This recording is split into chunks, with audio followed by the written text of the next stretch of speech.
Welcome to Community Chats, bringing you stories and insights from the heart of Community Living Toronto, a nonprofit organization that proudly supports people with intellectual disabilities and their families. We will focus on stories of belonging and inclusion and topics of interest from communities across Ontario and the world.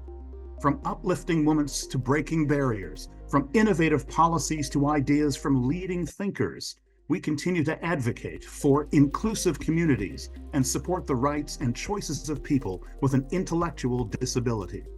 I'm Brad Saunders. I'm the CEO at Community Living Toronto, and welcome to our Community Chats podcast. These podcasts are an opportunity to share and learn and understand from each other better. These podcasts are released on the 15th and the 30th of each month, so please listen, like, and give us your feedback. These are one of the ways that we want to stay connected with our community, and we really value your feedback. Today, I'm talking with Agnes Samler. She brings a wealth of experience and knowledge gained through many years of public service, both with the Ontario Public Service, Community Living Toronto, as well as setting up the Office of the Child Advocate as an independent office, as well through her many volunteer activities. Agnes and I talk about her work with CLTO, the importance of parent advocacy, how to engage politicians, the ministry's new policy document, Journey to Belonging, and her late husband, Sam, and his legacy. I hope you enjoy this conversation as much as we did. Agnes, welcome. You had a bit of an introduction there, and you are someone that needs no introduction because you're well known to our Community Living Toronto family. You've been a leader and a friend and a supporter and an advocate.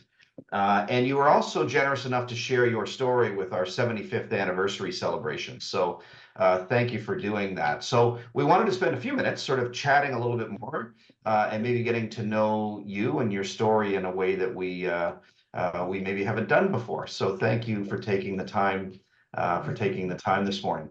I think probably one of the most important things for me is being part of a large extended family. We celebrate new babies, weddings, graduations, almost everything, funerals even, and we help each other all of the time. So that takes a lot of my time, but it brings me a great deal of joy, and it kind of grounds you because you have the feeling this is your family and this is where you belong. I'm also a volunteer with Defence for Children International Canada. We became a section of this international worldwide group in 1989. And I've been part of the group since that time, with being president for the last about 20 years. We have two jobs to do. One is to act as an advocate for children. And we've done that all the way up to the Supreme Court in a number of cases. And we also are tasked with educating people about the UN Convention on the Rights of the Child. So we've done that through some lectures, including one that was a joint lecture with Community Living Toronto. So those have been two important things. And at the end of last year, the end of COVID, really, we had lost a number of our board members. So some of them through health issues, some because their families needed them for other kinds of issues. And it seemed a really good time to step down. And so we have a new president in Erwin Elman, who used to be the child advocate for the province of Ontario, and it has taken on the job of president. And I will continue as past president. And the rest of the time, cross-country ski, swim, do some kayaking. And once in a while, I try and do something that really challenges me, can make me a little frightened. Zip lining in Costa Rica and things like parasailing in Mexico. So I just try and choose something that's going to shake me up a little. That's a little excellent. So parasailing. I did that once with my daughter, and I felt strongly I never needed to do that again. Probably didn't need to do it the first time, but was it a good experience for you? For me, once I was up there, like I was, the instructions were in Spanish. So you're, Okay. they're hooking you up and talking to you in Spanish and I'm thinking, what? And they're doing this, these, so, but once I got up there, it was amazing. Like to be, the birds were flying beneath you. Like it was just Yeah. the, interesting experience. And I suppose, I don't think I felt they were quite good at signals and stuff because you have to tilt the umbrella thing to let Yeah. air out so you can get back down. But no, I would do it again. Excellent. You Well, wouldn't do you're it braver than again. I am. Now you also mentioned Irwin taking your filling your shoes, coming in after you at DCI. And that's I know that's a movement that's been very close to your heart for a long time. Now Irwin, you also have another connection with him in that although Irwin was the first child advocate in the province of Ontario, you were the person that moved the advocacy office from the ministry, where it was accountable to a deputy minister, into an independent branch of the legislature. Any memories from that or anything that jumped out? That was a pretty significant role. Now I know that that office was rolled into the I guess the Ombudsman. the ombudsman's office, so it's not a separate office anymore. But any reflections on that or how Ontario does in this area around supporting and advocating for children? I would say when there was an office within government and DCI Canada worked for, I'm going to say about 6 or 7 years, going to talk to MPs and so on, and explaining why this has to be separate from government and how it has to be an independent office. So finally, we got the legislation and went through it. And then they discovered that there was a process they needed to go through using all of the different parties coming together to choose the advocate. And they had no one in place while that was going on. So they asked if I would be the first advocate, not the final one chosen by the parties, but and that went on for about 6 to 8 months. It was an excellent experience. Do I think it was right to roll it over to the ombudsman? Absolutely not. I believe that children deserve advocacy of their own, and it's quite different. And the ombudsman, this is not to be negative about their job, but the kinds of things, if you go back and take a look at how much of the time of the ombudsman has been given to children's issues, it's very small. There's just so much. That's a great point. We used to, at Community Living Toronto, have several touch points throughout the year with the child advocate. You knew who the staff were. There were issues that they were tackling, both sort of the individual cases and situations, but also the bigger systems issues that they were dealing with around adoption and around children with complex special needs. Since the migration to the ombudsman, those touch points and those initiatives have not been prominent. So I do think I would agree. I do think we lost something in this province for our children. Now you have been connected with Community Living Toronto both professionally and through sort of volunteering since you've retired. I'll say retired, although you're still pretty active. Give us your thoughts of Community Living Toronto, or what sort of has stood out to you over the years of your involvement with us? Well, I guess I've had a really long involvement with Community Living Toronto. So I'll just go back briefly to when I was in government. And I always thought Community Living was an amazing organization. And that's from a government viewpoint.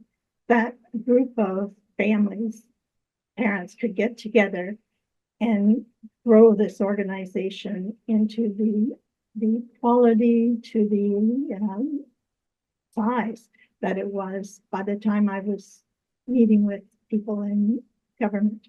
So that was, so even in government, I really had an admiration for Community Living Toronto.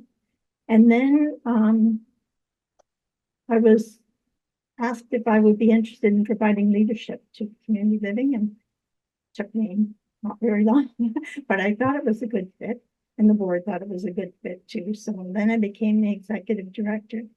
And that's really when I began to understand what it meant, the community living organization. And it came from parents like Kay and Jim Shedden and Donna Britton, and your last fireside chat, Laura Parsonson.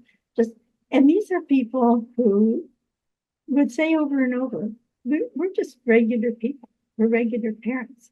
But I can tell you, if the issue was around the needs of their children, they were fierce advocates and really moved things so that their children could receive services that they needed. So I guess in my time inside, well, the other thing is self-advocates. Like they were so courageous and brave, and actually they knew really how to get ideas across. I mean, I learned how to understand people who didn't use language as a way to communicate. So, for example, I was at Shadow Lake one day with Susan Bien, her daughter, Rebecca. And Susan went to get some food, and Rebecca clearly was upset. There was something going on. And I thought I should get someone to get Susan. And then I thought, why don't I just try and deal directly with Rebecca? And just by paying attention, I noticed that the sun had moved and was on the side of her face. And so I moved, we were in the shade of a tree. So I moved her back into the shade, and she rewarded me with one of her marvelous smiles. It was just like, so she was able to, if you paid attention, if you listened, and that was an amazing lesson for me to learn, is that if you, that you can really understand people who don't have the same words that you normally use. So that was an important thing. The two things where I thought that I think have been important for community living, one started certainly in my time, but is underway still, is moving from programs to person-centered. And when I became part of community living, there were excellent programs, well-run, quality, but there was a program. And then if you were a parent or someone wanting to join the program, you applied. And if you fit the criteria of the program, you were accepted. And if you didn't, then that program wasn't for you. And now, and even in the time, we moved a long way to person-centered, and now I see that even more, is that people are saying, what is it you need and want? And then how do we actually make that happen? And it could be with a program, but more often it seems to be really identifying what the person really wants and needs, and then making that happen. And that's an amazing, and I know that's going on still very much now today. And the second thing is the strength of people with disabilities. It used to be you were seen as a receiver of service, someone who, had disabilities and needed to be helped and needed to be supported. And more and more, I have seen people, self-advocates, right, speak for themselves, talk about how important their views were, connect with the board and be part of that, actually be really strong and powerful in their movement forward. And even just listening to the influencers, right? So it's not only self-advocates, it's now influencers of other people. And what a powerful message. It's great. Excellent. You talked about moving away from programs into supports and services that are more suited and designed by the individual who's receiving the support and service. Joe and his team are going to do an update. We've been on that journey moving away from larger congregate settings into more individualized, smaller, personalized support. It is a journey, and there's there's road bumps and different changes that come along with that. But we're committed to responding to that need. So I'm glad you mentioned that. You mentioned a few names of, I think you mentioned Kay Shedden and Donna Britton and Jim Turner, three people that are no longer with us, and then others, Laura, and a large group of parents in community living that are still actively involved in parenting. With, thinking of Jim and Kay and Donna and others, what was something that stood out to you during your career as sort of the magic that went with people in those parents advocating on behalf of their children? What kept them going? What did you see as, what did you take from that group? Any reflections that you would share with us? Well, one of the things, that concept, I'm just a housewife or I'm just a parent. And I remember Kay Shedden talking about going to a meeting where the minister was present. And she said, I was shaking in my boots. But I went up to the minister and said, there are no services for my son. He has really significant needs and there are no. And the minister said, no, there's services for people with disabilities. And she said, no. And he said, okay, I want to hear more about this. So that was the one of the things I think they had, and I heard Laura talk about it at the last fireside chat, is that willingness to risk, to go out, to do something that was beyond the ordinary, to challenge people, even people in power, and to ask for what you need in a way that was respectful, I would say, but also determined. And I'm sure there are parents doing that again today. Like the ones I knew were the ones I mentioned, but I'm sure there are parents willing to do that. And it's also learning from each other and combining. So you don't have to go alone for something, that you can be part of a group and you can talk to each other, help each other, say, okay, how are we going to get 5% more for the service system? Yeah. How are we going to do that? And then actually getting together and saying, here's some strategies we think will work. So it's that kind of willingness to risk and also to spend the time working it out, sorting it out. Those kinds of personal connections that people make who have lived experience and are going through something and sharing it with friends and family, community, and political leaders as well does go a long way. You probably heard that John Baer joined our Patrons Council over the summer. And as we were talking about, what his interest was, and that I met him, and he talked about memories of people from 20 years ago. And here's a successful politician who's been the Minister of Foreign Affairs and been all around the world, but still remembers meeting for a coffee in someone's living room in Scarborough 25 years ago, and the impact that had. So it can't be underestimated. A phrase that became popular over the weekend, so don't take this the wrong way, but is twofer. Agnes, you were a bit of a twofer, and twofer meaning 2 for 1. So when you joined the organization, your husband Ken also became very involved in the work that we do. Can you talk a bit about Ken and also the award that you've set up in his honor? Well, first of all, and I'm sure you know this, whenever you go to conferences, the meetings and so on, your time is pretty well taken up, right? With like you're speaking and people are approaching you and so on.